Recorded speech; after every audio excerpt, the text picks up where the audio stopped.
Miarabantsika rehetra ry havana.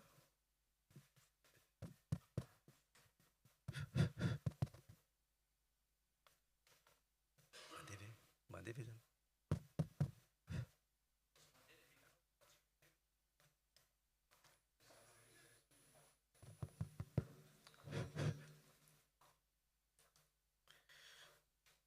Miarabantsika rehetra amin'ny anaran'ny Tompo.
Sotranao zahay Andriamanitra rainay io miaraka amin'ireo zava-manan'aina rehetra izay efa noforononao.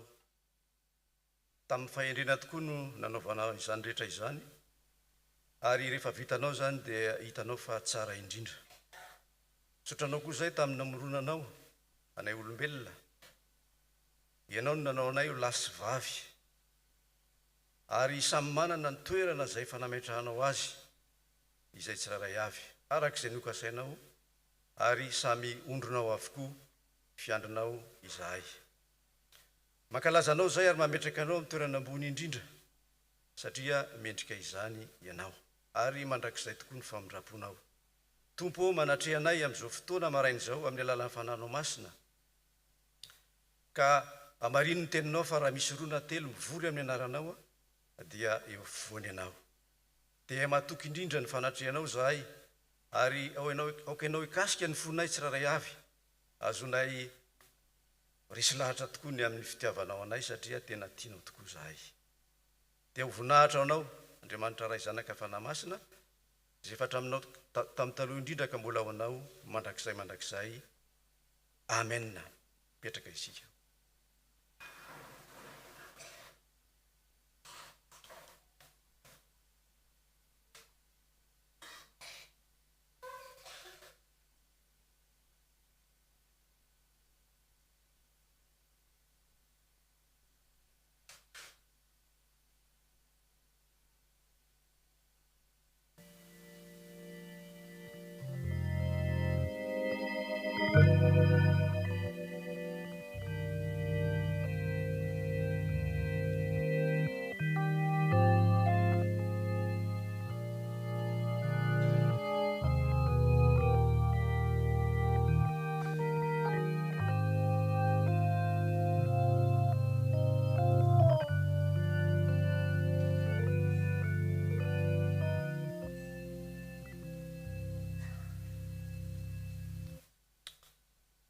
Andriamanitra dia fitiavana sy adikevitra izany, fa Andriamanitra koa dia manana teny ambara amintsika, ary ny sitrapony dia tiany ambara amintsika amin'izao fotoana maraina izao. Ino tsara ny tenin'Andriamanitra izay ambarany amintsika. Dia aza manahy ianareo ka manao hoe inona no hoaninay na inona no sotronay na inona no tafianay fa izany rehetra izany dia katsahany dre tsy litra fatratra fa katsao aloha ny fanjakany sy ny famarinana dia anampy anareo izany rehetra izany. Manoloana izany tenin'Andriamanitra izany dia tsy afaka hitentsika fa manana ny fahamarinana fa dia kosa tsika iondrika ka samy anaraka zao vavaka izao vavaka isika. Rehefa mijery tokoa tompo ny zava-mitranga manodidina anay zahay dia tonga aminay mazana ny fanahiana.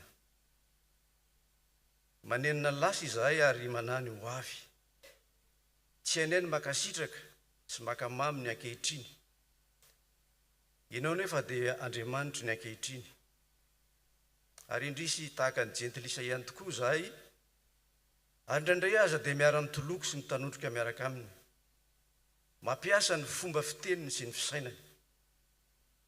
Tompo mamindrafo aminay. Mamindrafo aminay fa tsy mba nikatsaka ny fanjakanao izay vahaolanao amin'ny fiainanay zahay, fa nalenay ny haino ny alaolana izao tontolo izao. Adininay fa anao Jehovah ny tany sy izay rehetra ho aminy. Adininay fa izay koa dia misitraka ny zavatra rehetra satria zanakao zahay. Jesosy Tompo, soa ihany fa mifona ao anay, eo kavanana ray ianao, miaraka ny fiangonana. Rainay be famindram-po, dalao aminao zahay, mamelany elikoay, diovy zay ho afa-potana, sasao zay ho afa-kelika, ary apôstolo fananay vaovonga fitiavana Jesosy Kristy famonjanay, fangatana. Amen.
Sy ny fona tokoa isika ry havana, Andriamanitra dia mamelatsika ary mametsika ny teny fihavana hiary hitsangana isika.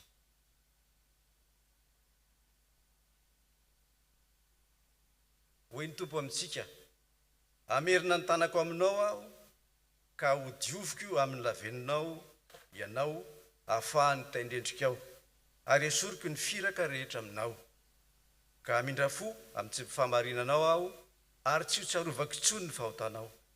Ovelany elokareo noho ny anarany masina. Amen. Ataontsika ny rafanampa fa 4:30 andiny voalohany sy fahatelo.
tonga amin'ny fotoana no an'ny ankizy sy ny tanora ka mangataka ny ankizy sy ny tanora zay tonga eto mba hitsangana anao ny hira raiky ambin'ny folo sy fitonjato andininy voalohany ihany.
Guide tout au long de leur vie et que ton amour puisse les éclairer et pour qu'ils puissent être tes témoins sur cette terre.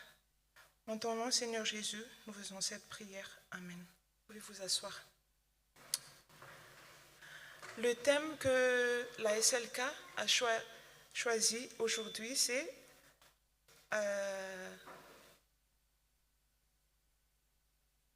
hommes chrétiens dans le monde, mais pas de ce monde. Et du coup, pour les jeunes et les enfants, on va prendre enfants et jeunes chrétiens dans le monde, mais pas de ce monde. Vous vivez sur cette terre, mais vous n'êtes pas de ce monde. En fait, vous êtes enfants de Dieu. Qu'est-ce qui caractérise un enfant de Dieu? Pour cela, nous allons voir ou revoir l'histoire de Noé, qui se trouve dans Genèse, chapitre 6 et 7, on peut même aller jusqu'à 8. Mais je vais vous résumer l'histoire. Au temps de Noé, les hommes faisaient de plus en plus de mal sur la terre et Dieu était triste de constater ce que sont devenus les hommes qu'il a créés. Le mal régnait sur la terre et même dans le cœur des hommes.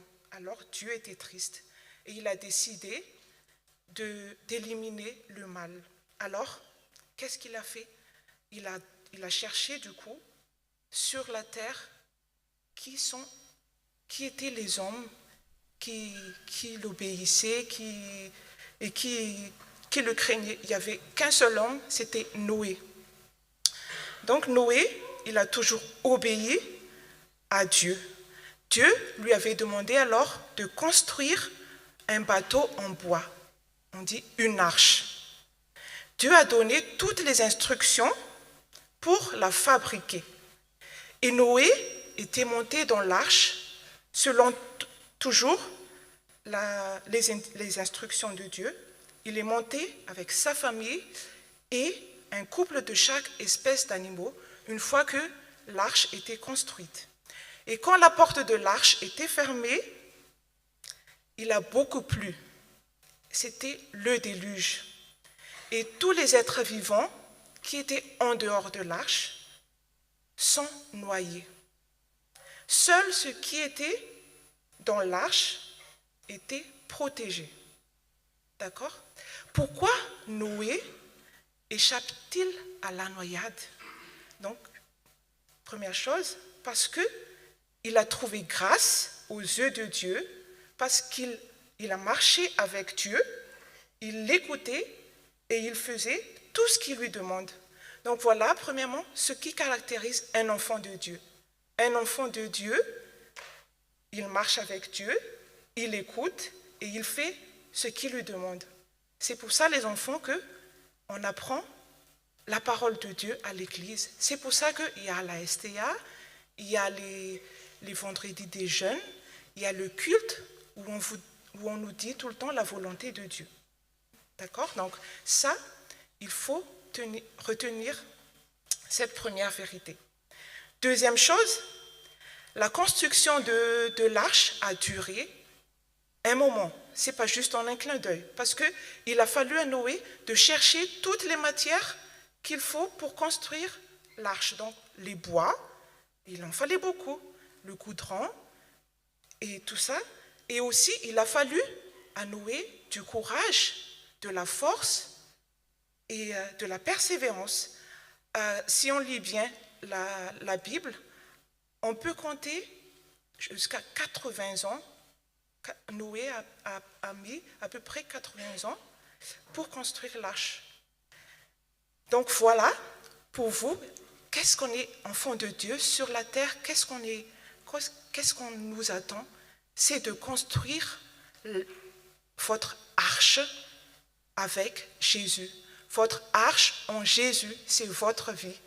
Donc ce qui vous attend depuis l'enfance jusqu'à votre vieillesse, c'est vous allez construire votre arche en Jésus. Dieu vous donne tous les moyens, d'accord? Tous les moyens, il vous le donne. Il vous les donne.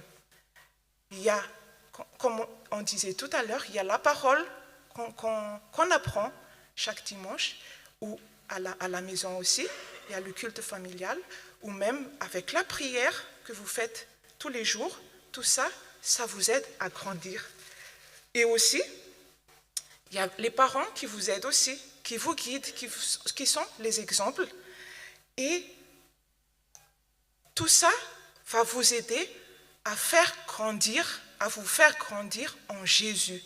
Donc, ne vous découragez pas, parce que comme Noé, il a eu beaucoup de critiques quand il a construit l'arche. Tout autour de lui, les gens, mais pourquoi tu construis cette arche alors qu'il n'y a rien? C'est pourquoi faire? Mais lui, il a obéi à l'ordre de Dieu, aux instructions de Dieu. Donc vous aussi, peut-être que les autres qui ne sont pas chrétiens, ils vont vous critiquer, mais vous faites quoi chaque dimanche? Tu te lèves tôt chaque dimanche pour aller à l'école de dimanche, et le vendredi, le soir, au lieu d'aller au bar, tu vas au vendredi des jeunes. Mais pourquoi faire? Mais en fait, c'est pour construire votre arche en Jésus, d'accord? Ce n'est pas une perte de temps, c'est vraiment un privilège de pouvoir construire votre arche avec Jésus.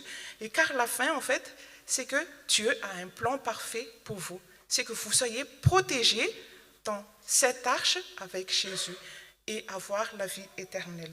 Donc le verset qu'on va retenir aujourd'hui, c'est Noé exécute tout ce que le Seigneur lui avait ordonné. Genèse chapitre 7, verset 5. Vous pouvez changer le nom de Noé par votre prénom. D'accord? Donc vous changez Noé par votre prénom, le prénom de chacun. Amen.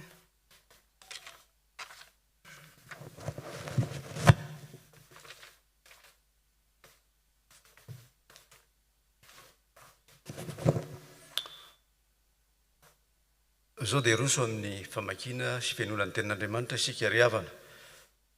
Raha mbola ataontsika ny hira fa 3 andininy voalohany ihany mitovy feo amin'ny 7 dia mangataka ireo tompon'anjara amin'ny vavaka sy mivaky teny mba hiakatra ety.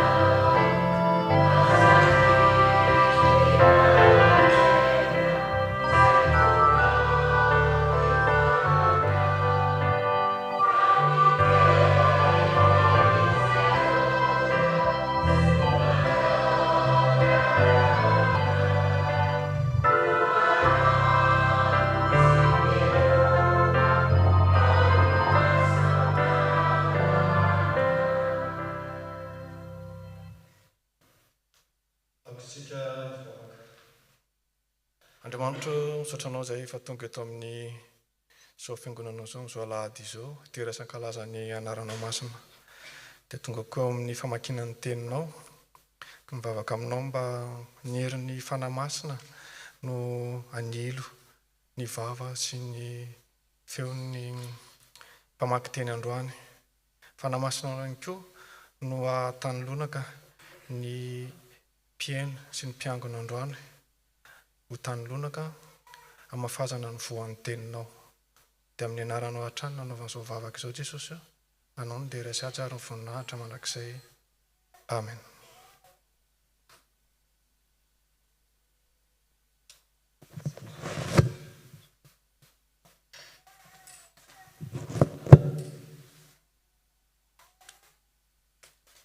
Ny riava malala eo amin'ny tompo ny teny hovakitsika androany a, hovakina voalohany androany dia hitantsika amin'ny salamo toko fasivy andiny fahavalo ka hatramin'ny fahafolo. Rehefa hitantsika izay dia ndeha ary hovakiko aminareo.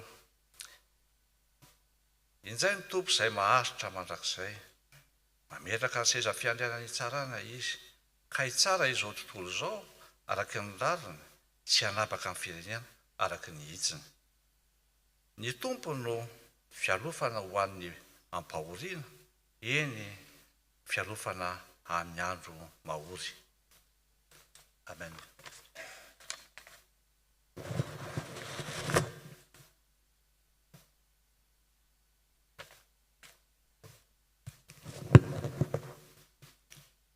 Zao dia ho tohizantsika amin'ny epistily nosoratan'i Paoly ao amin'ny Joany voalohany toko faharoa andininy fadimy ambin'ny folo ka hatramin'ny fafito ambin'ny folo. Joany voalohany andininy toko faharoa andininy fadimy ambin'ny folo ka hatramin'ny fafito ambin'ny folo. Rehefa hita dia hovakina amin'ny anaran'ny tompo. Aza makamamy amin'izao tontolo izao na ny zavatra izay amin'izao tontolo izao.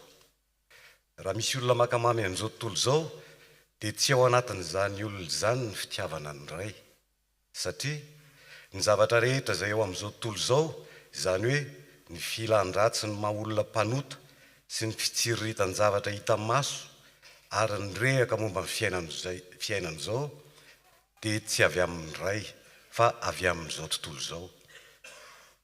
Mandalo izao tontolo izao sy ny filan-dratsy hitaomany, fa izay manao ny sitrapon'Andriamanitra no maharitra mandrakizay. Amen.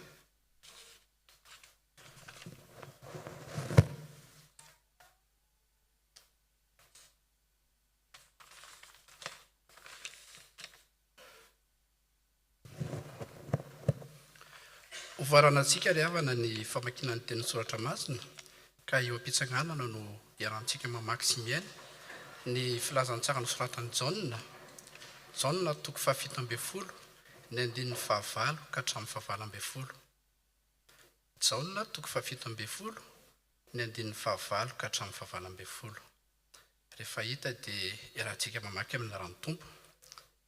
Satria ny teny izay nomenao ahy dia efa nomeko azy ireo ary noraisiny, ka fataony marina fa nivoaka avy any aminao aho ary ninono fa ianao no naneraka ahy. Ho azy ireo no ivavahako, tsy ho an'izao tontolo izao no ivavahako, fa nireo nomenao ahy satria anao ireo.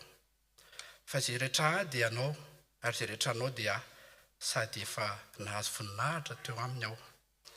Tsy ho eto amin'izao tontolo izao intsony aho, ireo no ho eto amin'izao tontolo izao, fa izao kosa makany aminao. Raha eo masiny ianao ka ilay anarana fanomenao ahy ampahafantariko azy no hitahirizo azy ireo. Mba ho iray ihany izy tahaka ny maha iray antsika. Fony mbola teo aminy aho dia ny anaranao efa nomenao ahy nampahafantariko no nahitahirizako azy, ary narovako ireo ka tsy nisy verina iray aza afa-tsy ilay nirona amin'ny fahaverezana mba hantanteraka ny soratra masina. Ankehitriny makany aminao aho, ka izany teny izany no lazaiko dia mbola eto aminao aho, ka izany teny izany no lazaiko dia mbola eto amin'izao tontolo izao aho, mba hananan'ireo ny hafaliana tanteraka ao aminy. Efa nomeko ny teninao ireo ka akailain'izao tontolo izao, satria tsy naman'izao tontolo izao ireo, tahaka ny tsy manaman'izao tontolo izao ahy. Tsy ny hanesoranao azy amin'izao tontolo izao no ivavahako, fa ny erovanao azy kosa amin'ilay ratsy. Tsy naman'izao tontolo izao ireo, tahaka ny tsy manaman'izao tontolo izao ahy. Atokany ho anao araka ny hafatra marim-potitra ireo, ny teninao no hafatra marim-potitra. Tahaka ny nanaranao ahy ho eo amin'izao tontolo izao no nanareoko azy ho amin'izao tontolo izao koa. Amen. Ray masonao manamasinana fahamarinana fanitenanao fahamarinana amen.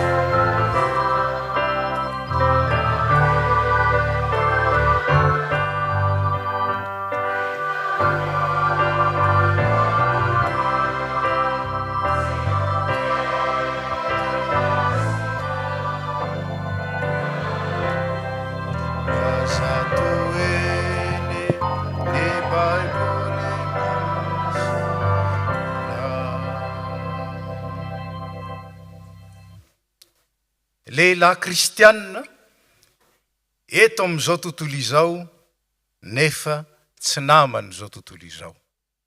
Ny fanahy masin'Andriamanitra hitarika antsika azahoantsika matakatra izany teny izany ary azahoantsika mivelona izany feno amin'ny fanajana ny tompo. Amen. Mipetraka isika. Lehilahy kristianina eto amin'izao tontolo izao nefa tsy namana izao tontolo izao. Ady hevitra lehibe teo amin'ny tantaram-piangonana ny fifandraisan'ny mino amin'izao tontolo izao ary ny anjara toeran'ny fiangonana eto amin'izany izao tontolo izao izany. Fa inona moa ity izao tontolo izao resahana ity? Ary iza lay lehilahy ambara araka ny Baiboly? Ary farany, inona ary ny anjara toeran'ny lehilahy eo amin'ny fiangonana? Inona moa ity izao tontolo izao resahana ity? Raha ny Baiboly ny jerena dia azo sokajiana roa lehibe ireo, kanefa koa azo sokajiana efatra. Amin'ireo sokajy efatra ireo, ny voalohany, ny atao hoe izao tontolo izao, dia ny zavaboary no arian'Andriamanitra. Dia ny tany sy ny lanitra zany, ny volana makitana, zay rehetra eny amin'ny abakabaka, antsoina hoe abakabaka. Ny faharoa, ny antsoina hoe izao tontolo izao, dia arak'izay ambaran'ny Salamo 4:2 hoe any Jehova ny tany sy zay rehetra ao aminy, ny tany sy ny mponina ao aminy, fa indrindra ny zava-mananaina sy mihetsika ao aminy, zany natao hoe izao tontolo izao. Fahatelo, antsoina koa izao tontolo izao ny firenetsamihafa, tsy manavaka foko na saranga na firazanana, ary tsy manavaka koa ny antsoina ankehitriny hoe genre, ny lahy sy ny vavy izany. Ny olona rehetra tsy ankanavaka, ny antsoina hoe izao tontolo izao. Fa ny fahaefatra, antsoina hoe izao tontolo izao ny fomba sy toetra zay manjaka eo aminy, manjaka eo amin'ny rehetra. Toe-panahy zany, soatoavina zany, fomba fiaina izany, fironana izany na aspiration. Ny tena mampiavaka ity faefatra ity dia izao, sady manohitra an'Andriamanitra izy no mifanipaka amin'ny fomba sy ny toetra an'Andriamanitra, ny fomba eo aminy. Ny mandalo, ny manaitra, ny tsy mitoetra tsara, ny miovaova. Zany no anisan'ny mampiavaka ity izao tontolo izao ity sy ny fombany, ny toetrany. Ary ambara fa Satana no mpanjakan'io zao tontolo izao io satana lazaina koa hoe ny ratsy na ilay ratsy na tonga atsika rehefa manonona ny vavaka nampianarin'ny tompo miteny hoe manafanay amin'ny ratsy na amin'ilay ratsy.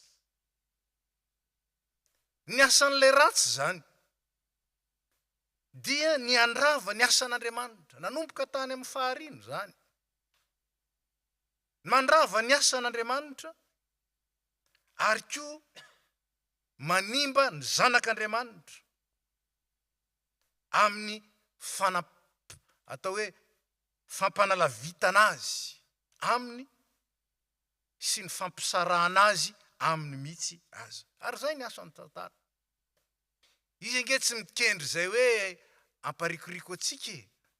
Izy ange tsy mikendry zay hoe ahatonga atsika ho tsy alezy. Fa ataony dolo ny fomba rehetra ahatonga atsika analavitra an'Andriamanitra, aka ny fomba mifanohitra amin'Andriamanitra, aka ny fomba ny tsy zanak'Andriamanitra. Zany no ataony. Ka isika olombelona, ny lehilahy koa zany, dia eto amin'izao tontolo izao. Ao anatin'ireo kategoria telo voalohany. Satria zavaboarin'Andriamanitra isika. Ponina eto amin'ity tany ity isika. Ary olom-pirenena. Na koa lahy sy vavy. Saingy efa navahan'Andriamanitra. Navahan'Andriamanitra taorian'ny ota. Navahany tamin'izao tontolo izao. Lay izao tontolo izao anjakany ota. Izao tontolo izao tafasaraka amin'Andriamanitra. Izao tontolo izao mivelona sy miaina tahaka ny tsy misy Andriamanitra. Tahaka ny tsy misy Andriamanitra. Ka rehefa navahana tamin'izao tontolo izao isika, dia manjary tsy miray fomba sy toetra amin'izany izao tontolo izao zany.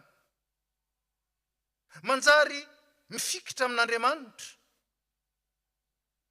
ary manalavitra ireo fomba sy toetra anjakan'ny ratsy. Ireo fomba sy toetra izay mampanalavitra an'Andriamanitra sy amin'ny toe-panahiny. Ny amin'ireo sotoavina sy ny fomba fisainana ary fiaina na fironana izay tsy araka ny planina an'Andriamanitra foninahary izao tontolo izao. Fa araka ny planina n'ilay ratsy kosa izay tady animba ny asan'Andriamanitra sy animba ny zanak'Andriamanitra. Ka isika dia olona no hafahana tamin'izany fomba fijery, fomba fisainana, toetra izay manjaka eo amin'izao tontolo izao zany, ary miaina ny atao hoe fahamasinana ao amin'ny Kristy. Zany hoe voatokana ho an'Andriamanitra, nanokatena ho an'Andriamanitra, ka miaina sy mivelona ny toe-panahy araka azy.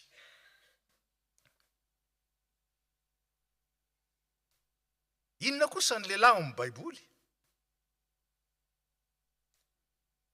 Rehefa nahary ny olombelona Andriamanitra, dia voalaza fa ny lehilahy no ariany voalohany.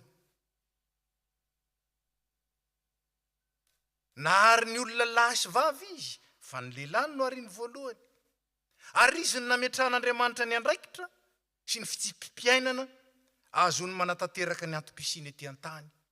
Napetraka tamin'ny Adamo zany. Ary zany no antony nahatonga ny Satana nitodika tany amin'ny Eva. Lay vehivavy tonga taty aoriana, lay olona tonga taty aoriana, iny no todiany. Lay tsy nitenenan'Andriamanitra mivantana. Iny no nahodiny, satria iny mora ahodina kokoa. Ka dia tamin'ny alalany nampanota ny olombelona. Ko araka ny nambarako maly, tsy ny fahambaniny vehivavy akory na ny fahalemeny amin'ny maizy azy nahatonga azy ho loharanon'ny ota, fa noho ny tetikady sy ny hafetsen'ny Satana izay nakany amin'ilay tonga taty aoriana, tsy nandre mivantana mba ahazahoany mampivily ny fisainany sy mitarika azy hanota amin'Andriamanitra.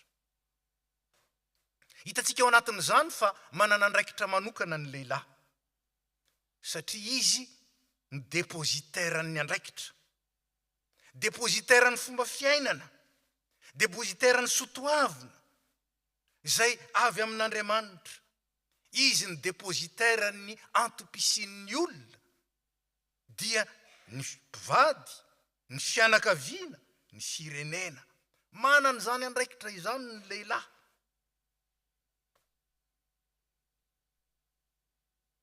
Rehefa nomena ny vehivavy anampy azy ny lehilahy, dia tsy nataon'Andriamanitra klonina ny lehilahy akory ny vehivavy. Zany hoe tsy nataony ho lehilahy bisy, fa sady nataony mitovy aminy. Zany hoe mitovy zo, mitovy lenta. Zay le hoe nalaina avy tamin'ny nofony. Nofo avy amin'ny nofoko, taolana avy amin'ny taolako ity, mitovy. Saingy nataony hafa kosa. Ho iate hoe tsy lehilahy bisy, fa vehivavy natao anampy. Antsoina amin'ny teny hebreo hoe ezer, mpanampy. Samy hafa nefa mifameno ny lehilahy sy ny vehivavy. Zany no anambaran'ny soratra masina hoe tsy misy lahy raha tsy misy vavy. Fanao vis-à-vis izy. Saingy samy manana ny andraikiny, samy manana ny anjara toerany, fa zany nanaovan'Andriamanitra azy. Mitovy nefa samy hafa. Natao hifameno sy ara-dalana mandrakariva. Arak'izany dia bras dessus, bras dessus ny lehilahy sy ny vehivavy. Bras dessus, bras dessous. Zany akory tsy hoe hanao bras dessus amin'ny olona rehetra ny lehilahy na tahakan'izany, fa ny dikany dia miara-dalana mandrakariva ary mahatsiaro fa ny iray mila ny iray ary ny ankilany mila ny ankilany. Arak'izany ny lehilahy, fa ny lehilahy no resahana an'io. Mety hisy ihany ny fotoana iresahana hoe ahoana moa ny lehilahy sy ny vehivavy eo anivon'ny fiarahamonina sy eo anivon'ny fiangonana, fa sujet midadasika zany. Fa ny lehilahy ihany aloha no tena resahana eto. Karak'izany ny lehilahy dia tsy afaka manao na inona raha tsy mikonsidere ny vehivavy koa izy. Tsy afaka manao na inona raha tsy mikonsidere ny vehivavy koa izy. Fa io vehivavy io dia natao hientefan'ny fitiavana, objet d'amour. Zany ny vehivavy. Ary arak'izany ny lehilahy manoloana ny vehivavy, indrindra amin'ny fanambadiana ny resahana eto, dia tsy maintsy manana izany mandrakariva. Fa raha vao tsy manana izany izy, dia mivezivezy. Ny resahana omaly fa araka ny statistika, ny lehilahy no betsaka koa amin'ny infidélité noho ny vehivavy. Fa maninona? Satria tsy manana an'izany izy, ary rehefa tsy manana an'izany izy dia mierikerika. Mierikerika izy. Ny sasan'izany vao vita mariazy dia fanita, to diso azany fangambo ry ny tena izy keo. Io no nafatifaty anao teo, io tsisy tsara ohatran'io. Nefa tonga avy eo amin'izay, tsy maina akory ny ravinanana hoy ny fiteny. To ry indray ny tsara kokoko, dia mirona. Ny lehilahy araka an'Andriamanitra dia tsy afaka manao na inona raha tsy mikonsidere ny vehivavy koa izy. Zay ny faharoa. Izy manana andraikitra manokana, natao hifameno ho amin'ny vehivavy. Ary ny fahatelo, natao lohan'ny fianakaviana ny lehilahy. Wow!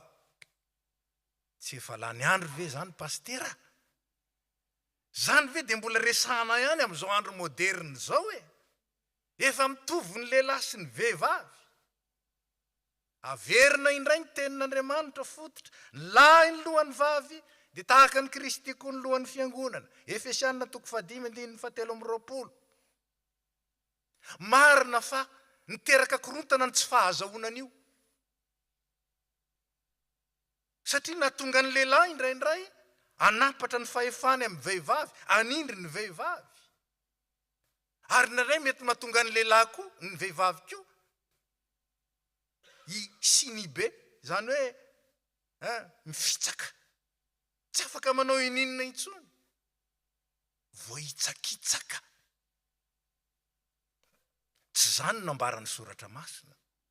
Fa ai Jesosy Kristy ilay loha, ai Jesosy Kristy ilay tompo, tsy tonga mba ho tompoina, fa mba hanompo. Tsy mba toerana anjakazakana, ny mahalohan'ny fianakaviana, mahalohan'ny fianambadiana ny lehilahy, tsy toerana anjakazakana, fa toerana anompoana sy amonjena. Toerana anompoana sy amonjena. Matetika rehefa mizahatra miseho amin'ny lehilahy dia mikofokofoka ao i vita. Fa rehefa mizahatra mitranga amin'ny vehivavy, inona no ataony? Miantsoantso izy. Ary izy anao antsony ao. Toerana anompoana sy amonjena ny mahalohan'ny fianakaviana ny lehilahy. Mila fanetreteny zany. Tsy mizahozaho. Ary vokatra zany dia manjary mikorontana. Mikorontana ny fianakaviana. Mikorontana ny tokantrano. Satria tsy mahay mipetraka tsara ao amin'ny toerany ary manaja ilay toerana araka ny sitrapon'Andriamanitra. Ny Baiboly inge tsy miteny hoe ianareo lehilahy mampaneke ny vadinareo. Tsy zany no lazaina. Homme soumettez vos femmes. Non, tsy zany no lazaina. Fa ahoana ozy izy? Ianareo lehilahy tiavan'ny vadinareo tahaka ny tiavan'ny Kristy ny fiangonana ka nanoloran'ny tenany. Il s'est sacrifié pour elle. Zany ny dikany. Jesosy Kristy se sacrifié ho an'ny vadiny dia ny fiangonana. Ary dia tahaka izany ny lehilahy. Tsy ilay manaja teny irina, ilay niteriterina, ilay manaiky, il se sacrifié. Misy mpitandro anankiray izay nanome modely an'izany, fa tsy alaina arabaky teny akory. Dia rehefa nitory teny izy, dia nalainy ny tablier, dia ny salorany. Ty azao izy manao tablier amin'izay. Aninony ty? Iasa. Anasa vilia ty, kiosika trano ty, izao ty. Kanefa ny tokony tsaroana ozy izy. Fa lehilahy io. Zao ny problème ozy izy. Iza nampianatra anasa vilia sy kiosika trano, iza nanondraha hoe zao ny tena filaminana tsara amin'ity, ny vehivavy. Ary zay ny dikan'le manompo. Nresako maly rehefa metraka an'le triangle nge raha matoa ihany ny teny atao veto, eto ny azy. Fa iza ny anao azy? Ny lehilahy. Zay le fifamenoana. Tsy hainy akory na dia mampasa ny tournevis azy. Fa hainy kosa hoe aiza anao petraka ny visy. Zany ilay lehilahy natao lohan'ny fianakaviana ary mifameno amin'ny vehivavy. Mila ny lehilahy ny ankonana. Hitarika azy, hamelona, hiaro, mila ny lehilahy. Ny lehilahy ny rehan'ny ankonana. Zay moa ny aviany teny hoe rehareha. Ny rehareha dia miverina indroa moa zany. Matetika manana endrika péjoratif. Ny reha fierté. Ny lehilahy ny rehan'ny ankonana. Fierté de la famille. Ka tsy natao olon'olona. Na iseho mavita tena. Fa natao hitsinjo, natao hiahy. Natao hamonjy. Tsy natao loha anjakazaka. Fa tahaka ny Kristy, loha manompo. Loha mahay mandefitra. Loha mahay manome lanja. Zay mety heverina. Fa miankina aminy. Miankina aminy. Hitatsika ao anatin'izany fa ny modelin'ny lehilahy dia Jesosy Kristy. Ny modelin'ny lehilahy dia Jesosy Kristy. Ary raha mianatra ao anatin'izany isika, dia afaka mitondra fiadanana, fifaliana, fahasambarana ao amin'ny manodidina. Fony izay nanao psychopédagogie dia zao no lazain'ilay mpampianatra. La femme de nature dépendante. Ou zao dolo nataony rehetrarehetra tao amin'ny amphithéâtre tao. Inona zany? La femme de nature dépendante ho saingy zao. Raha babo aminao izy io vehivavy io, azonao angatahana amin'ny dolo zay tianao angatahana fa azonao. Raha tena azony antoka fa tia hatramin'ny farany ianao. Fa raha mbola misalasala izy ka mbola hitanao hoe misy fitiavan-tena kely ao aminao, misy miolon'olona kely, io mitady anjakazaka, io mitady anao an'izao, dia tadio fa ho ferany koa ny fiankinana aminao. Ay zany tsy faiblesse le fiankinana. Tsy faiblesse le fiankinana, fa fahatokina sy fitiavana. Mamperitreritra ihany lazany azy fa hozy izy hoe zaho hozy izy tsy mbola nahita mihitsy hatramin'izao lehilahy niankina teo an-tsoroky ny vadiny. Fa ny vehivavy niankina teo an-tsoroky ny vadiny kosa 80 isan-jato ny hitako. Nefa tsy fahalemena zany, fa fanehoana fahatokina izany. Ary anjarantsika lehilahy ny suscité zany fahatokina zany amin'ny vehivavy sy ny ankonantsika. Move tena mahatoky sika, mahatoky amin'ny fitiavana, mahatoky amin'ilay fanompona, mahatoky amin'ny fanolorantena, mahatoky amin'ny sakrifisy. Fa Jesosy Kristy nanaiky faty amonjen'ny vadiny. Raha misy an'izany, alao hitan'ny havany eo izy ny sasany. Za kosa ve dia isolo vaika ny akalana? Tsy biblika izany. Tsy ara-pilazantsara zany. Koa izany ny lehilahy amin'ny Baiboly. Lehilahy izay mahasarika satria mahatoky. Lehilahy izay mahasarika satria manana ny fanahy ny fanolorantena, ny fanompona. Lehilahy izay natao voalohany. Lehilahy izay matanjaka. Nefa kosa tanjaka natao azo iankinana, fa tsy tanjaka entina amoritra na entina anjakazaka sanatria. Inona ary ny anjaran'ny toeran'ny lehilahy eo amin'ny fiangonana? Indrindra rehefa miresaky sika zany hoe SLK, sampana lehilahy kristianina. Na dia ny lehilahy trany aza ny tendrena hitarika na hanana andraikitra lehibe teo amin'ny tantaram-piangonana. Hitantsika izany eo amin'ny Baiboly ary mahatonga ny sasany ametra-panontaniana be, indrindra ny testamenta taloha. Dia tokony tsaroana kosa fa efa nakambany Kristy tamin'ny alalan'ny fampihavanany teo amin'ny hazo fijaliana, tamin'ny alalan'ny fampiraisany antsika tamin'ny alalan'ny fanahy masina ny lehilahy sy ny vehivavy, ka nahatonga any Paoly teny hoe tsy misy intsony na lahy na vavy fa iray ihany isika ao amin'ny Tompo. Marina fa ny apôstôly ny fidiny dia lehilahy daholy. Fa ny voalohany vavolombelon'ny fitsanganan'ny Kristy tamin'ny maty, nanambara fifafoana ny fasana dia ny vehivavy. Reo zay tsy niala tamin'ny Tompo mihitsy nanaradia azy hatrany hatrany. Ary vonenantsika teto ny fiainan'ilay couple nalaza ao amin'ny testamenta vaovao. Dia tsy inona fa ny famenoany lehilahy sy ny vehivavy eo amin'ny fitoriana ny filazantsara. Ka mbetika ataon'ny lehilahy ny voalohany, mbetika ataon'ny vehivavy ny voalohany, nefa tsy zay ny zava-dehibe. Ny zava-dehibe dia fanakamban'Andriamanitra ho amin'ny fijoroan'ny vavolombelon'ny filazantsara sy ny fitoriana ilay olom-baovao amin'ny Kristy, ny lehilahy sy ny vehivavy. Kinona ary ny anjaran'ny lehilahy amin'ny fiangonana? Miara-miasa, mifameno anivon'ny fiangonana izy. Teo dia somary nananana kely fa vehivavy ny bata latabatra tao, ary angatsy isy lehilahy mihitsy. Ny tena moa nanao robe angamba dia nataon'ny sasany ianao pastera tsy manao fa ianao koa angamba vehivavy. Fa aiza ny lehilahy? Fa aiza ny herintsandritsika io tsy natao isehosehoana, fa natao indrindra au service de ceux qui n'en ont pas. Fa inona indray zavatra misy amin'izao fotoana amin'ny émancipation de la femme, manao bokon'ozatra indray ny vehivavy mba hitoviana amin'ny lehilahy. Dia aiza itsony le grâce féminine? Aiza?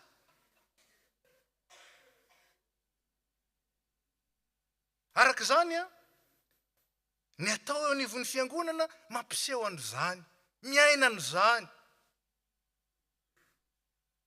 manana zay maha izy azy manokana amin'ny mahalehilahy azy ny lehilahy mitaiza izany manabe izany amin'ny alalan'ny fandinina soratra masina izy fa tsy amin'ny fisehoana fotsiny amin'izao tontolo izao ndraindray rehefa nytena inona ny mahalehilahinao dia antanina ny psychologue ny anthropologue ny philosophe tsy manotaninao le tena lehilahy hoe indro ny lehilahy Jesosy Kristy igny tondrona an'izany indro ny lehilahy ho Plato voici l'homme ary tsika manaona l'homme aiza mila mianatra mianatra ny soratra masina mandinika iza moa ty Jesosy Kristy modely nytsika lehilahy ty ary mampiatra zany eo amin'ny fanompoana samihafa na eo anivon'ny sampany zany na eo anivon'ny fiangonana mazoto ve ny lehilahy mianatra soratra masina mazoto ve ny lehilahy mba hakatahaka an' Jesosy hoe mba azavao amin'izany zay fa sao de le modely amin'izao tontolo izao ange no andehanantsika ko ny sampana selika divitoerana hitaizana sy fampitaizan'ny lehilahy azony mijoro lehilahy araka ny planina an'Andriamanitra zay naharentsika ho lahy sy vavy tsy ambony noho ny vehivavy na ny ankizy ny lehilahy fa mitovy zo eo amin'ny tompo izy na ankizy na tanora na olon-dehibe na antitra mitovy zo eo anatrehan'ny tompo ary mitovy toerana ao amin'ny fony ny tompo mitovy toerana ao amin'ny fony kanefa natao hafa kosa izy hafa noho ny vehivavy mba hifameno aminy ka dia mila mikolokolo tsara izany zay maizy azy zay ao amin'ny tompo ny lehilahy mba azahoany ny fameno tsara amin'ny hafa hisehoan'ny firaisana sy ny fiombonana ny ady ho amin'ny zon'ny vehivavy ene dia vokatry ny tsy fisin'ny zay lamina izay ka mifanindry rehefa vo hitsakitsaka ny vehivavy miezaka indray izy miarina ny hitsakitsaka dia ny afarany inona ny lehilahy lasa rery dans l'isolement ny vehivavy lasa rery dans l'isolement anika misy aza ny maniry hoe elle a fait un bébé toute seule ozy izy le pira malazy reny nga zany nandaran'Andriamanitra azy vokatry ny fitiavana ny olona vokatry ny fitiavana fa tsy vokatry ny manipulation génétique tena nateraky ny fitiavana ny olona zany namorona an'Andriamanitra atsika manjary amboarina any amin'ny laboratoire indray ny olona dia aveo dia samy mifidy ny le mangamanga maso ny le baribary maso ny le azontsika moa zany dia mijery katalogy dia mitovy amin'ny metsena any amin'ny grande surface zany eny ny sotoavina amin'izao tontolo izao ary zany no anambarana hoe isika tsy avy amin'izao tontolo izao tsy mahakatahaka an'izany na dia verina toy ny lany andro ary zany satria miovaova izao tontolo izao dia lazainy hoe lany andro fa ny mandrakizay tsisy lany andro ry havana tsisy mandrakizay lany andro zany satria ny mandrakizay tsy miova ny tompo tsy miova maly sy anio ary mandrakizay ary zany nametrahana itsika vavolombelona eto amin'izao tontolo izao mitondra fijery vaovao mitondra fomba vaovao mitondra fiainana vaovao araka ny planina an'Andriamanitra mitondra amin'ny maharitra fa tsy amin'ny miovaova ko an'ny lehilahy kristianina tsy mpanara-driny rano eto amin'izao tontolo izao fa fahazavana mitondra ny fahazavan'i Kristy eto amin'izao tontolo izao miaina ao anaty aizina mizotra amin'ny lalan'ny fahalovana loha ny fototeny mialonga ny fiarahamonina hitatsika sa tsy hitatsika izany dia mifampiampanga ao ondresako teo hoe nanao interview ny ambassadeur ny Chine teto Frantsa moa zany tamin'ny omaly famelezana ny efa simba ny Occident simba ny aty amin'ny Occident ndray efa simba ny zany communisme zany efa tsy azo iainana intsony dia ao mifanandrinao fa tsy zany ilay mandrakizay n'Andriamanitra mialoha ny fiarahamonina mialoha ny fianam-pianakaviana tsy mandeha mirindra itsonany e amboamboarina sisa amboamboarina tsika moa ty composé a de reo composé ko tratran'izany zao le famille am'izao fotoana mialoha ny fisainana sy ny fijery mialoha fa misy le mandrak'izay omen'Andriamanitra hoy ny soratra masina sainy ny zavatra any ambony fa tsy ny zavatra ety an-tany aza manaraka ny fanaony zao tontolo izao fa ianareo tsy namany zao tontolo izao tahaka ny tompontsika tsy namany zao tontolo izao fa ianareo ny fahazavany zao tontolo izao ihany ho ny tompo ka aza fenina ny fahazavanareo songe de hiara-maloka any am'izao tontolo izao koa efa nitantaraiko maly le tovolahy kely mbo nalefa tany Madagasikara hianatra teny malagasy niveriny izy 3 semaines après tsy nahay teny malagasy izy fa nahay teny frantsay dolidoly nikizy tao amin'ny quartier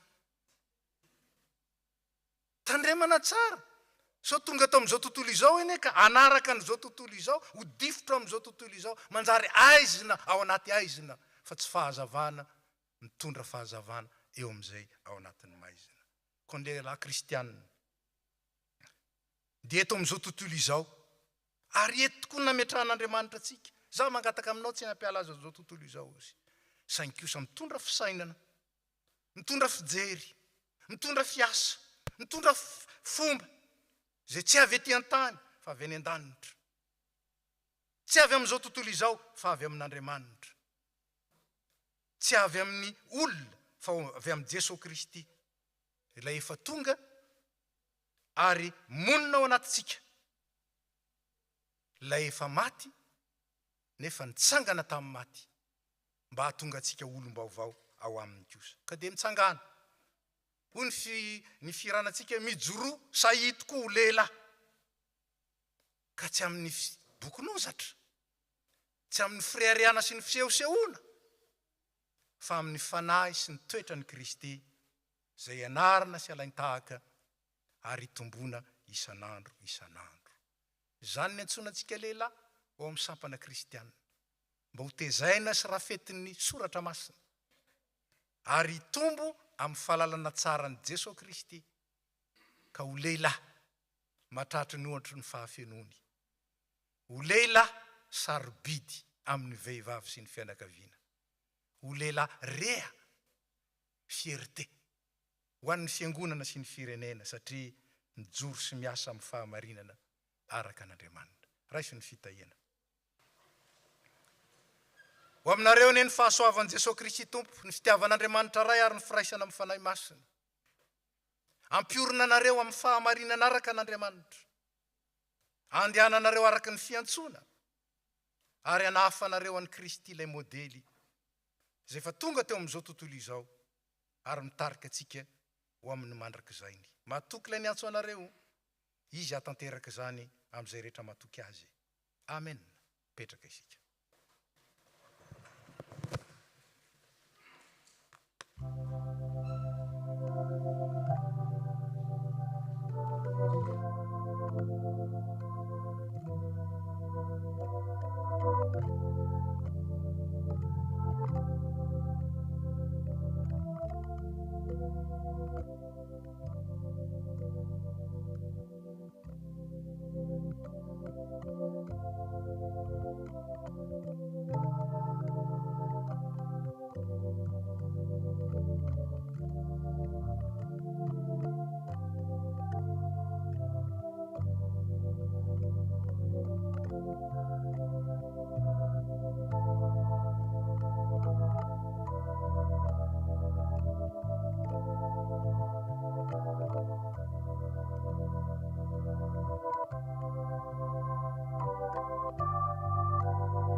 sao dia iarehtsangana isika ry havana anonona ny fanekempinoana.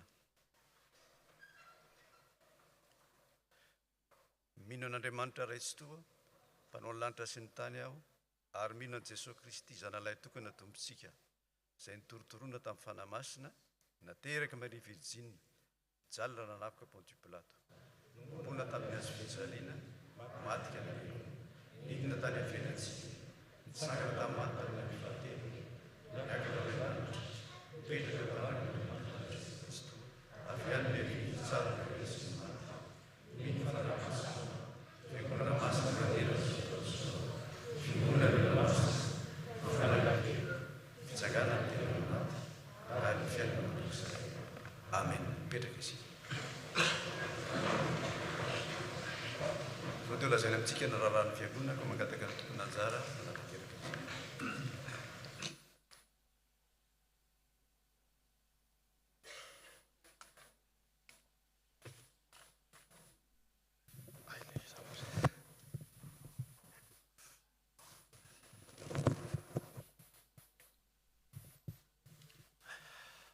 Ny mpitandrina sy ny komite FPMA Toulouse dia faly miarabantsika indray amin'ny anaran'i Jesosy Kristy lohan'ny fiangonana sy tompon'ny asa. Toy izao indray ny vaovao azo ambara amintsika anio. Vaovao nasionaly, fiofanana SAP KNPL. Mitohy ny fampianarana SAP KNPL isaky ny alarobia hariva amin'ny alalan'ny phone call na Zoom amin'ny 7 alina. Mampandray antsika fa niova ny coordonnées de connexion. Vaovao tafo rakimpisaorana voalohany. Fa ianao tompo no tsara sady mamela heloka ary be famindrapo amin'izay rehetra miantso anao. Salamo fa 4:9 ny andininy fahaenina. Olona tsy mitonona anarana nanolotra rakimpisaorana 200 €, 100 € azafady, 100 € ho an'ny mpitandrina, ary 100 € kosa ho an'ny trano fiangonana.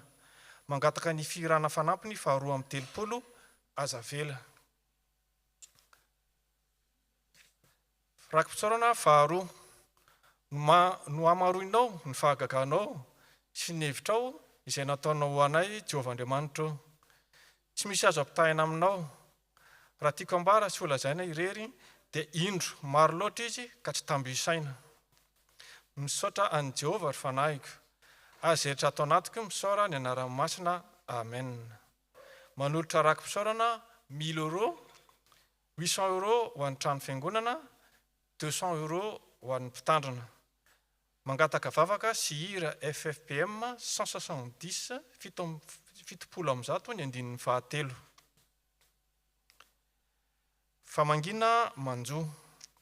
Ny famangina ny fianakaviana manitra sy lilirandriamananjara dia totosaina ny alahady 30 aprily herin'ny anio eto amin'ny FPMA Toulouse eto amin'ny Vieux Temple.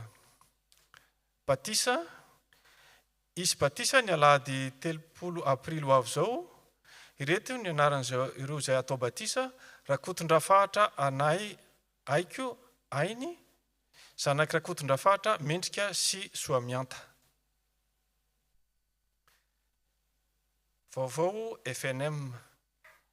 Nous avons le plaisir de vous annoncer un concert de 2 chorales, Feon Mazava et À tout cœur, un concert exceptionnel avec la participation organisationnelle de l'association Fahazavan.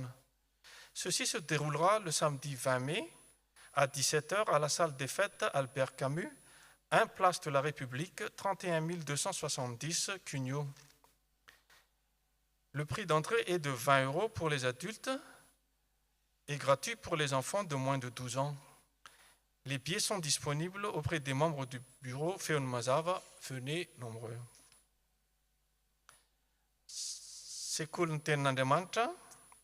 L'opération vente de Bible continue. Le fournisseur a de nouveau du stock. Vous pouvez commander soit en version française, soit en version malgache. Version Diem aussi ou version classique au prix de 35 €. Le stand STA sera présent à chaque fin du culte. Enspeu, la section Enspeu vous invite à Sonny Santon le samedi 13 mai, concert à 19 h au Vieux Temple, et le dimanche 14 mai, culte à 10h30 sous le thème « Me voici, envoie-moi ». Si quelqu'un me sert, qu'il me suive. Et là où je suis, là aussi sera mon serviteur. Si quelqu'un me sert, le Père l'honorera. Jean chapitre 12, verset 26. Sampanatily, ny fiangan'ny sampanatily ho any amin'ny RNT, izay atao any JL Courteil, dia ny zoma fa 8 aprily, izay amin'ny 7 alina eo amin'ny station de métro Rangueil. Eo ihany koa ny fatongavana ny alatsinainy 1er mai, fa ny ora dia mbola mafisina ny andro teo. Aza adinoina ny autorisation de camper sy fiche sanitaire ho an'ny beazina. Ny kojakoja rehetra ilaina amin'ny lasy kosa dia ampitaina amin'ny mpiandraikitra isan-tsokajiny avy. Statut type FPMA. Olanina androany ny statut vaovao FPMA Toulouse, andanina ny statut type FPMA, izay tsy maintsy apetraka any amin'ny préfecture alohan'ny 30 Jona 2020 sy 2020. Étude biblique sy permanence an'ny mpitandrina. Lazaina amintsika fa congé ny mpitandrina manomboka ny 4 aprily ka hatramin'ny 7 aprily. Arak'izany, dia tsy misy ny permanence mandritry nyity herinandro ity, tsy misy ihany koa ny étude biblique amin'ny talata ho avy izao. Fanadiovana ny trano fiangonana. Ny tompona anjara fanadiovana ny trano fiangonana io dia ny FNM sy ny SAFIF. Diarim-piangonana, ny fampompivavahana herin'ny anio ny alahady 30 aprily dia eto amin'ny Vieux Temple manomboka amin'ny 10 sy sasany maraina. Dia misaotra antsika naharitra hatramin'ny farany ary ho an'Andriamanitra irery ihany ny voninahitra.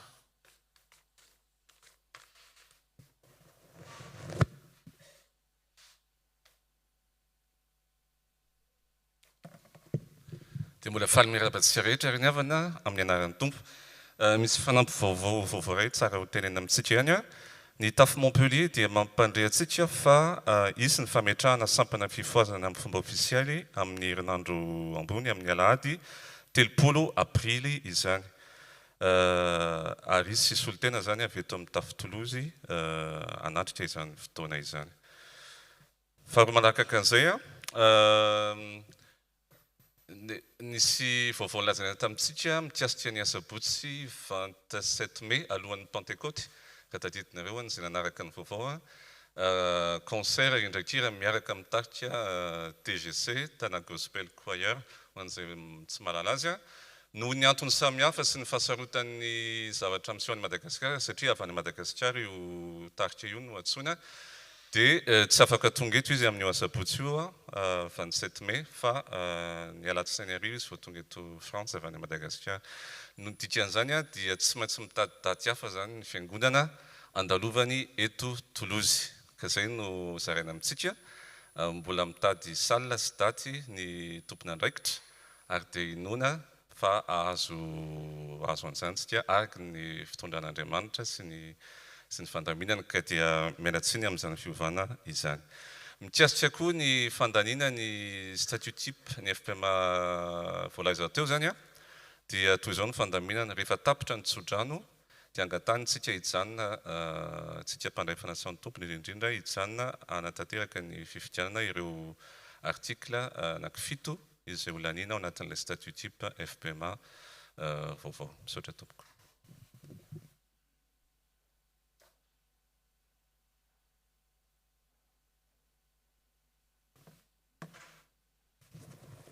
Araka ny fanaon'ny fiangonana dia manokana fotoana isika arabana manokana ireo vahiny izay mandalo na koa vao tonga onona eto Toulouse ka raha misy amintsika ao anatin'izany angatahana hitsangana tompoko.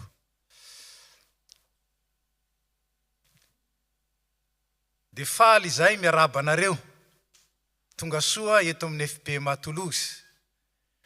Faly izay satria ny fidy araka aminay anareo anio.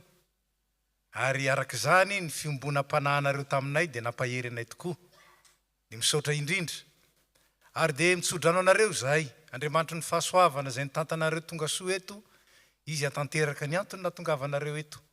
Ary izy mbola ampirotsaka ny fitahiny, ny fahasoavany, ary indrindra ametraka ny fiadanany ao am-ponareo ahafanareo mahita fifaliana na mandalo ianareo na mitoetra eto dia tsaroa fa na oviana na oviana no mitoetra na mandalo eto nareo misy toerana ho anareo foana eto amin'ny FP Matolozy dia mirary soa indrindra ary dia manatitra ny fisaorana misaotra tompoko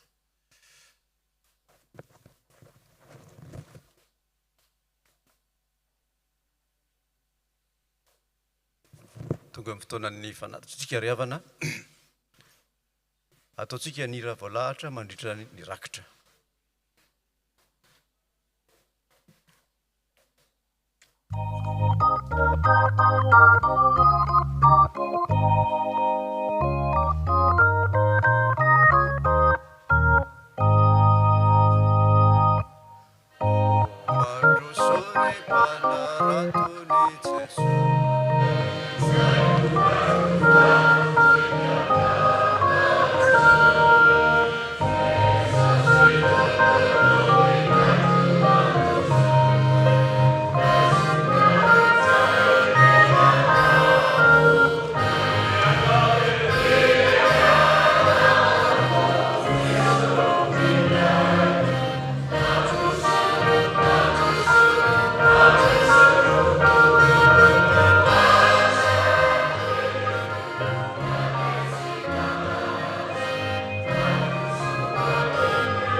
ry havana faly miaraba antsika rehetra amin'ny anaran'ny tompo raha mijoro eto ny tenako a dia isolo tena ny SLK FPMA faharitany Atsimondrefana ry SLK Toulouse faly dia faly tokoa ny tenanay manatrika izao isa-taonan'ny SLK Toulouse izao. Indrindra fa ity SLK ity, ty sampana SLK eto Toulouse ity no sampana SLK FPMA voalohany indrindra teto Frantsa. Ary mazava ho azy moa zany fa sampana SLK voalohany indrindra tato amin'ny faritany Atsimondrefana. Tsy hiverina amin'ny ny antom-pisian'ny SLK fa efa voalaza amin'ny pasitera teo daholo. Ka anjarantsika SLK zany mitsakitsako rehetra sy voalaza teo. Zany hoe ny SLK dia toerana, ny SLK dia fikamanana zany natao hifampitezana anaraka ny sitrapon'Andriamanitra ary natao hitaiza koa ny lehilahy rehetra kristianina mba ho ao amin'ny tompo. Manaraka izany, raha tonga eto ny tenanay dia misy hafatra koa apetraka aminareo SLK eto Toulouse, dia voalohany indrindra dia ny tsy hoe atao amin'ny SLK Toulouse akory ianareo dia mianina fotsiny atao amin'ny SLK Toulouse fa jereo ihany koa ny SLK ao anatin'ny faritany. Raha ohatra misy SLK ao anatin'ny tafo efatra atao anatin'ny faritany dia noho isika mila hitarina zany satria Clermont-Ferrand mbola tsy misy. Dia anjarantsika zany satria tsika efa modely, tsika no mitarika dia tsika no manaparitaka azy. Ka dia ny teny farany teneniko zany dia mahasotoa amin'ny asan'ny tompo ary mba ho tompona andraikitra, ho tompona andraikitra zay le filaza azy, ho tompona andraikitra mba ho mafimafy ny fandraisantsika andraikitra eo amin'ny faritany zany, satria betsaka ihany koa ny asa ataontsika, ny asa miandry antsika eto anivon'ny faritany. Sorana ny Andriamanitra.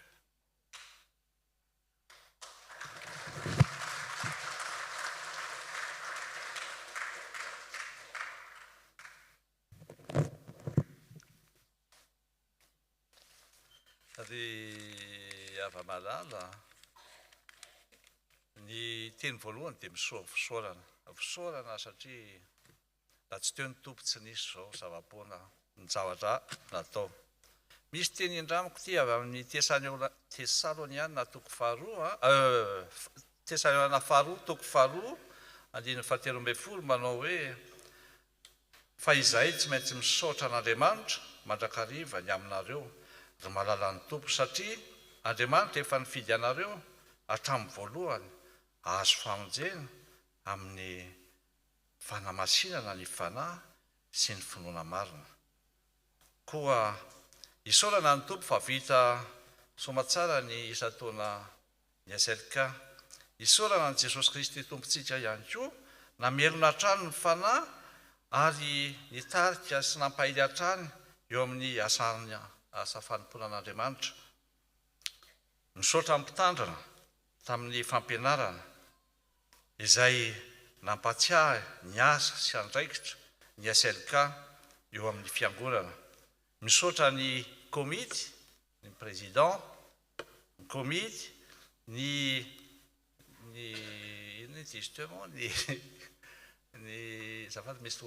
ny vala zay tonga ny fandrimona niaraka taminay sampana lehilahy tamin'ny fanatotosana ny fotoana omaly, ary farany misaotra tsika fiangonana, misaotra anareo mpiara-mivavaka nanotrona fa tsy nameranay irery. Manaraka zany dia hitodika kely amin'reto rahalahiko reto ary zaho ao anatiny. Tony sampana velona tsika eto anivon'ny fiangonana ny SLK. Tony sampana velona tsika eto anivon'ny fiangonana ny SLK dia tsy maintsy mahoibe. fa raha tsy zany dia iamalazo trano voninkazo ary mety ho may aza ankehitriny dia hita fa mbola marefo ny SLK na dia tamin'ny herintaona ara ny teny aho hoe teto hoe lehilahy mahery fa hatramin'izao aloha ny bilan lehilahy marefo ka sahirana ihany mitarika amin'ny fitarihana ny lehilahy hiditra ao anatin'ny sampana kanefa mino somanantena nefa ary apetraka amin'ny eo ambany fitahin'ny tompo fa ho maro ireo anatevin-darana ny fianakavian'ny SLK koa afatra kely no ampitaiko atsika izay mbola misalasala afatra avy amin'i Jesosy Kristy dia ny toro ny tenin'Andriamanitra amin'ny olona rehetra ary alohan'ny asany koa manentana atsika amin'ny fahalalana ny teny ary ampandroso hatrany ny asan'Andriamanitra fa be tokoa ny asa fa ny mpiasany vitsy koa manentana foana ny fitrotroan'ny fiangonana ambavaka ny asa rehetra izay sahan'ny SLK ho an'Andriamanitra ny voninahitra irery ihany sotra tompoko.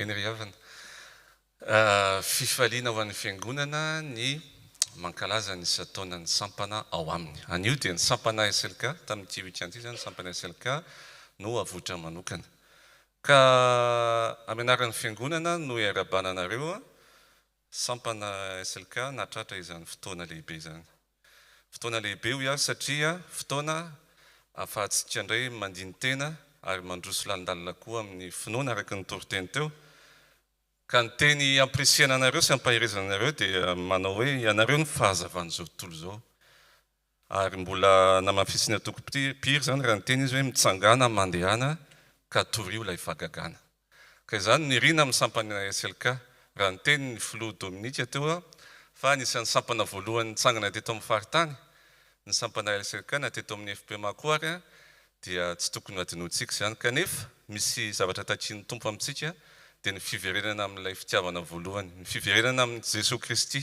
ny amin'ny zavatra rehetra io no azahoantsika fahombiazana ka dia mahireza ianareo SLK isika SLK satria mety izay koa le antson'Andriamanitra dia mety manao ny antso lehibe koa ny lehilahy rehetra eto amin'ny fiangonana satria mety izay koa raha ny teny ny filoha teo hoe marefo izy izy ny sampana so dia tsika rehetra lehilahy mihitsy ny tokony hanetsiketsika azy indray mandeha aloha dia jerena asa zany ny tompony mahita satria indraindray tsika mety mifampijerijery ihany dia miteny hoe anjareo ao amin'ny SLK zany fa tsy any fiangonana raha miteny ny loha hevitra andrano hoe lehilahy kristianina eo anivon'izao tontolo izao azotsika atao hoe fiangonana ao anivon'izao tontolo izao koa zany ny lehilahy rehetra eto amin'ny fiangonana dia mety atsony tompo koa anaty tevin-darana izany sampana izany ry havana mba ahafahan'io sampana io indray mahazo le afo vaovao efa nivelomin'ny tompo efa taona maro lasa izay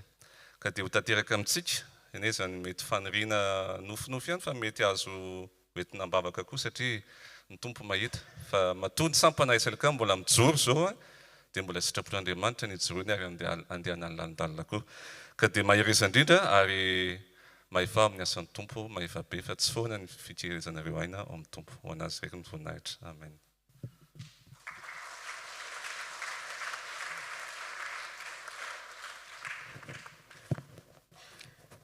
Na dia ny sampana lehilahy kristianina aza ny antso ny tompo ny antso ny fiangonana dia ho an'ny lehilahy rehetra noho izany mangataka ny lehilahy rehetra izay vory eto mba hitsangana hivavaka ho anareo ny fiangonana.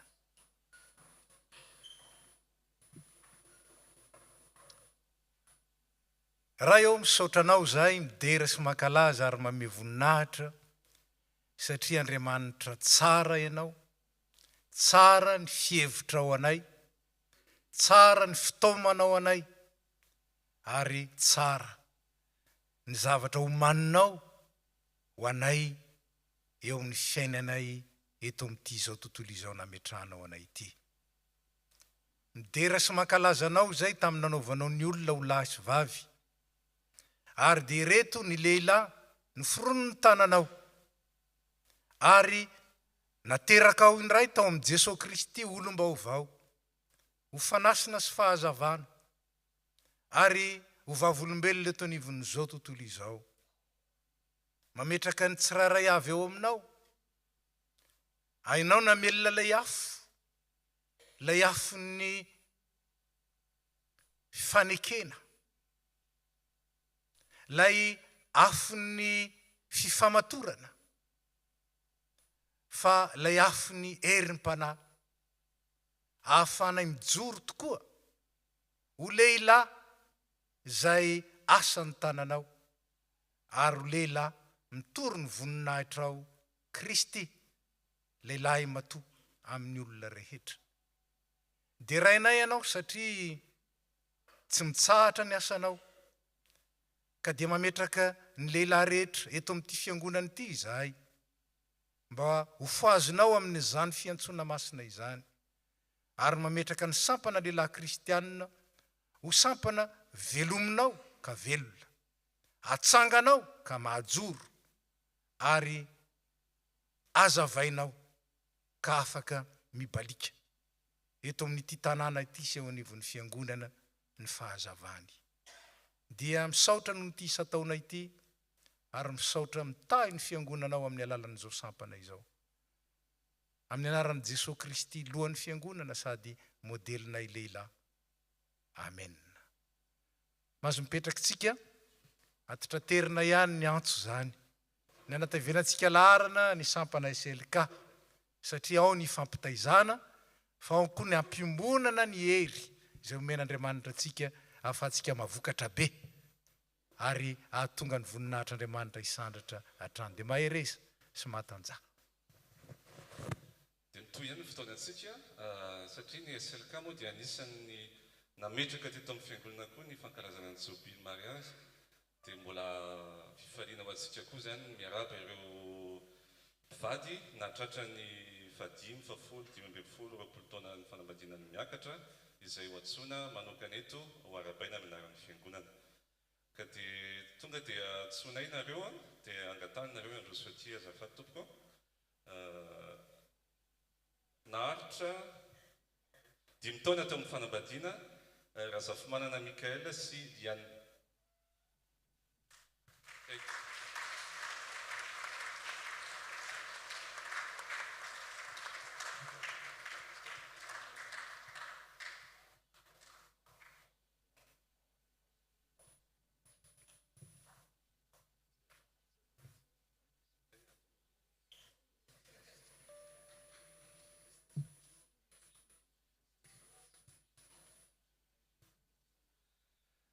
Naharitra 5 taona ihany teo amin'ny fanambadiana kristianina Rabart Joelna Ray Vigno sy Mirija, Rabart Joelna Ray Vigno Mirija sy Monica.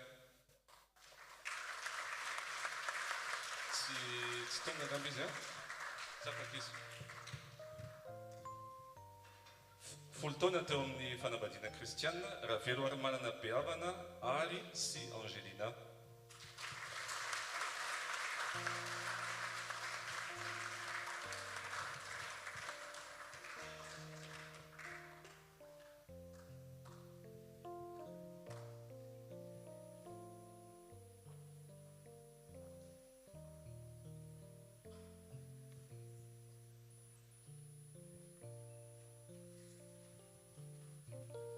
Naharitra 10 taona ihany teo amin'ny fanambadiana kristianina Andriamifidy Jean Dieudonné sy Mirita Soa.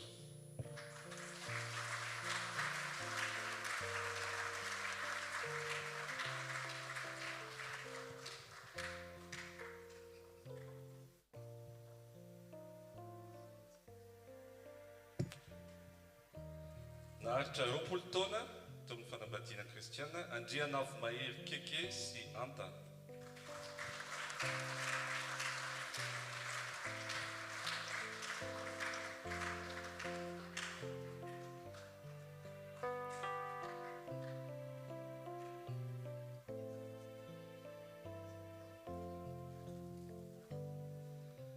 Naritra 5 taona teo amin'ny fanambadiana kristianina andria mampandry maminy aina sy kristianina.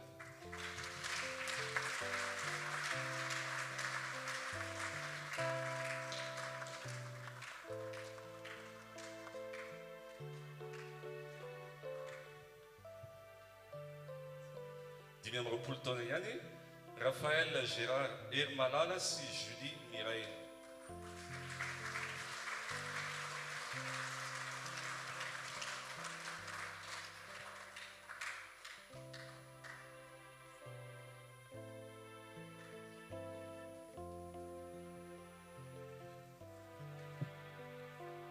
Telopolo taona teo amin'ny fanambadiana kristianina Andriana Arivony Parfait sy Lalatiny.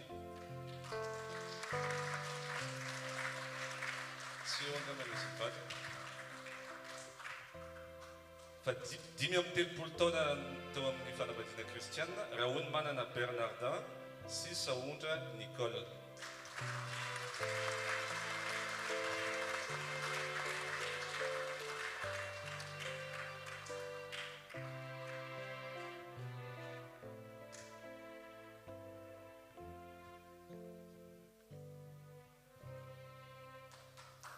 Dia faly miarabanareo ny fiangonana zany a natratra izao jobely ny mariazy nao mifanambadianareo zao araka ny irany nataony mpitendry teto hoe ry malala aoka hifankatia sika fa avy amin'Andriamanitra ny fitiavana.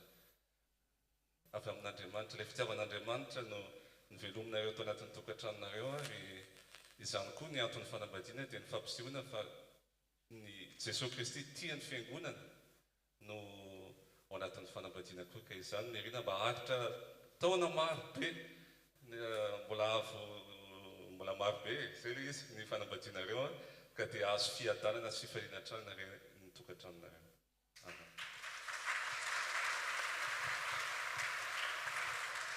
Araka ny voalazan'ny filoha teo manana anjarana toerana lehibe eo amin'ny fiainan'ny fiangonana ny fanambadiana satria ao amin'ny fanambadiana no ivelomana sy ijorono vavolombelony fitiavany Kristy ny fiangonana izay fitiavana tsy mety lefy ary fitiavana mitondra ho amin'ny mandrakizay ka dia hivavaka ho azy reto isika satria moa natokana ho azy ny andro androany hivavaka isika. Raha eo misotranao zahay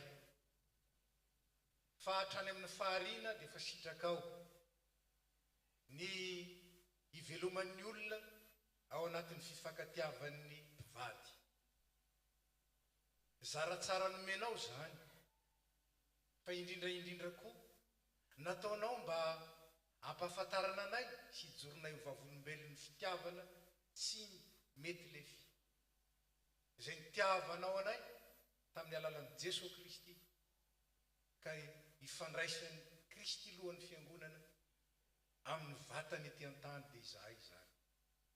Dia rainay ianao, saoranay ianao satria fitiavana ianao ary loharano mpitiavana ianao. Zany no angatanay ho an'ireto havanay reto ho ampitombonao hiboiboiky hatrany ao amponin'ireo ilay fitiavana ny fitiavan'ny Kristy anay. Ny fitiavanao izay nentinao nitondra fiadanana sy fifaliana ary nizara fahasambarana mandrakizay ho anay ho ao amin'ny tokantranon'izy ireo mandrakarivana izany ary hitarika azy amin'ny fiangonana sy ny firaisana izay endriky ny fifandraisanao aminay fiangonana izany. Ninona ilain'ireo azahoany mijoro amin'izany ary azahoany ny fifankatiavana mitombo hatrany hatrany ampiseho ny fahatanteranao Kristy. Omeo malalaka ho azy ireo zany dia ampifalio amin'ny asanao izy satria ny fifalianao ny tsy mety levona sy tsy mety simba. Ninona mahasoa, ninona tompo mampifamatotra bebe kokoa hatrany, mampiray, ninona mampandroso, ninona maneho ny voninahitra ao sy ny fahazavanao tanterao aminay zany ary omeo reto havanay reto mandrakariva amin'ny anarantson'i Jesosy Kristy. Saotra tompo. Amen. Mahazo mipetraky nareo. Tiafatsika ihany izy na dia manisy toerana.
eny ariavana mbola ary vavaka isika.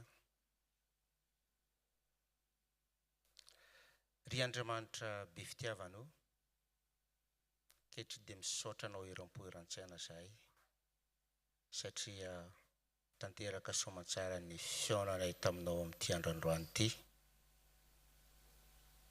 Misaotra koa Tompo satria mbola afaka miantso anao ray zahay. Ka izany indrindra Tompo no mahatonga anay tsy misalasala mitalao aminao ankehitriny, mitondra ny etaetanay mba hitondranao valim-bavaka aminay satria Andriamanitra mandre ianao. Ko dia mivavaka aminao zay ankehitriny Tompo, indrindra ho an'izao sampanay SLK zay najoronao amin'ity fiangonana ity. Ataovy tena lehilahy mahatoky ary modely ho an'ny fianakaviana, ho an'ny fiangonana, ho an'ny firenena Tompo izao sampana zao. Entiko Tompo tsy ho an'izao sampana SLK ihany Tompo fa naorinao tamin'ity fiangonana ity ny sampana 8. Tondram-bavaka ho azy ireny Tompo mba ho fitaovana mahomby ho eo am-pelantananao, ho fampandrosoana ny ambaindain'ny fanjakanao tiany ity an-tany. Vavaka aminao ihany koa zay Tompo ho an'ny asa rehetra eo anivon'ny fiangonanao. Anisan'izany Tompo ny projet trano fiangonana zay napetrakao eo amin'ity fiangonana Toulouse ity. Aza vela hiasa rery zay Tompo fa mitarihany Mandrakariva eo amin'izany asa zany. Vavaka ho an'ny kopila, vavaka ho an'ireo tompony andraikitra eo anivony zany projet trano fiangonana zany mba ny fananao masina hitarika azy ireo Mandrakariva Tompo mba tsy andehanany amin'ny herin'ny tenany na amin'ny fahalalany fa andeharaka ny sitraponao. Metraka aminao ihany koa Tompo ny projet V3M, indrindra Tompo ny fahatongavan'ny mpitandrina eo amin'ny Clermont-Ferrand. Mbola betsaka ny adidy, mbola betsaka ny taratasy zay karakaraina, nefa mahatoky zay Tompo raha ny den-tananao no miasa dia tsy misy masakana, tsy misy tsy hovaovao anivon'izany. Metraka ho any koa Tompo ny mpitandrina mianakavy zay miazo ao fiangonana zao. Meo hery Tompo, meo fahasalamana ary toano Mandrakariva raha reraka, ampio raha misy manahirana azy Tompo mba azahoany mitaiza ny ondry zay napetraka ao aminy. Tompo Andriamanitra io, voanahino zay teo fa betsaka ny nazo fahasoavana teo aminao, saorana ianao zany ary mampianara azy ireo koa Tompo izara zany fahasoavana zany. Eo koa Tompo ny nidonam-pahoriana, betsaka ny marary, betsaka koa Tompo ny mandalo fahasairanana, indrindra amin'izao vanim-potoana iainanay zao Tompo, betsaka ny mikaikaika satria mafy ny fiainana. Aza vela hitanondrika izy ireny Tompo fa ataovy mahatoky anao mba hanana ny fanantenana indray. Ray eo, anao nefa nampianatra anay tamin'ny vavaka tsara sady feno fa izay. Koa zay tsy feno amin'izany vavaka izany Tompo dia tambatra amin'ny vavaka zay nampianaranao ny fahiny manao hoe: Rainay izay nan-danitro, ho masin'ny anarana, tonga ny fanjakanao, atao ny sitraponao, ity an-tany tahaka ny an-danitra, meanay izay nasazo anay, ary mamela ny amikoay, tahaka ny namonozo meloka taminay, aza mitolana ny fakapanahy, fa manafany amin'ny ratsy, nao ny fanjakana sy ny hery, ary voninahitra mandrakizay. Amen.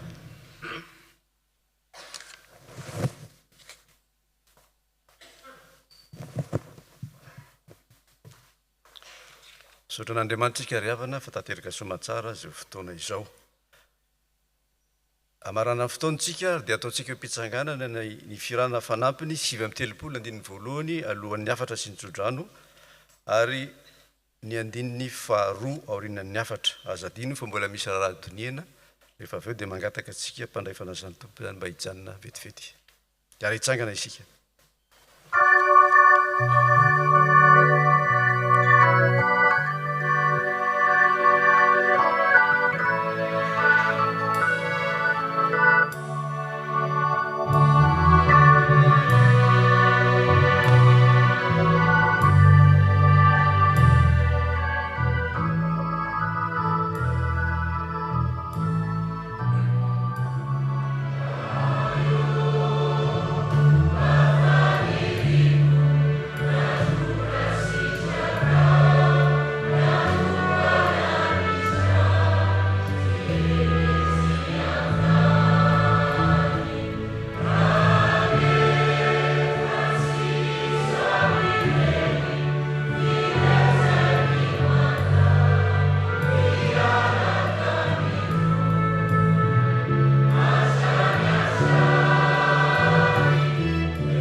zao no afaka antsika avy amin'ny tenin'Andriamanitra.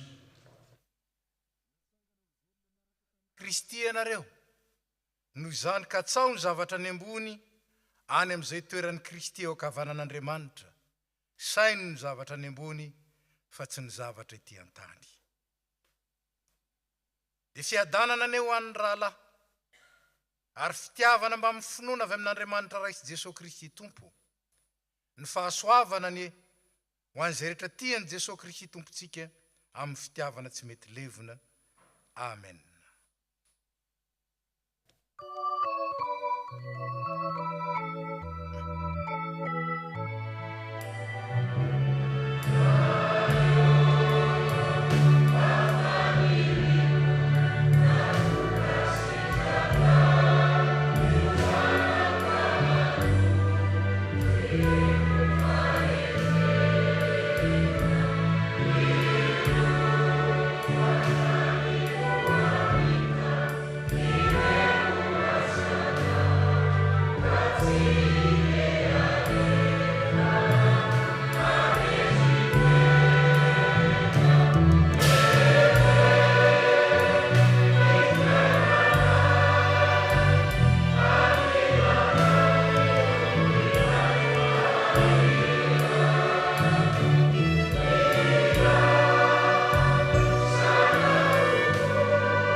Taloha indrindra ka ho mandrakizay. Amen.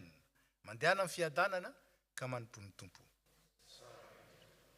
Dia mipetraka vetivety isika manatanteraka ny fanapahan-kevitra.